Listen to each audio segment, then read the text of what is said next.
បាទជំរាបសួរពុកម៉ែបងប្អូនអរគ្នាបាទសូមស្វាគមន៍មកកាន់ Channel ខ្មែរ25បាទថ្ងៃនេះខ្ញុំបាទមានឡាន CRV ឆ្នាំ97 ABS ប៉ុង2បាទ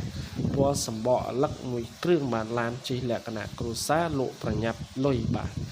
ក្នុងរដូវកាលនេះបាទចឹងលក់ធូរថ្លៃទេបើសិនជាពុកម៉ែបងប្អូនដែលកំពុងតែស្វែងរកឡាន CRV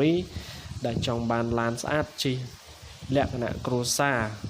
ឡានមូលតលមិនបុកមិនប៉ះមិនកាត់តឯកសារគ្រប់បងពុនផ្លូវឈៀកអីមួយកំ pl រួចរាល់អស់ហើយបាទចាស់បើសិនជាពុកម៉ែបងប្អូនមើលឃើញហើយពេញចិត្តជាមួយនឹងឡានមួយគ្រឿងនេះសូមបងប្អូនខលតំណែងតំណងមកលេខទូរស័ព្ទនៅខាងក្រោមចំណងជើងវីដេអូនេះឯងតម្លៃថ្លៃថ្នូរបាទធូរថ្លៃទេដោយសារលក់ប្រញាប់ចឹងបងប្អូនមកមើលផ្ទាល់ជាក់ស្ដែងចាំយើងចរចាបន្ថែមទៀតបាទទីតាំងឡាននៅទីក្រុងភ្នំពេញបាទនឹងហើយបើសិនជាបងប្អូន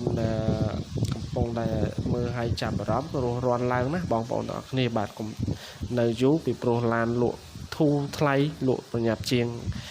ប្រញាប់លុយលក់ថោកជាងទីផ្សារបាទហើយតម្លៃហ្នឹងយើងអាចនិយាយគ្នាតិចតួចទៀតបានណាបងប្អូនអរគ្នាបាទហើយអរគុណច្រើនកុំភ្លេចជួយ Subscribe ម្នាក់មួយមកនិងជួយដាក់រូបកណ្ដឹងផងដើម្បីបងប្អូនទទួលបានព័ត៌មានល្អៗពី Channel របស់ខ្ញុំបាទផ្ទាល់បាទជម្រាបលាបងប្អូន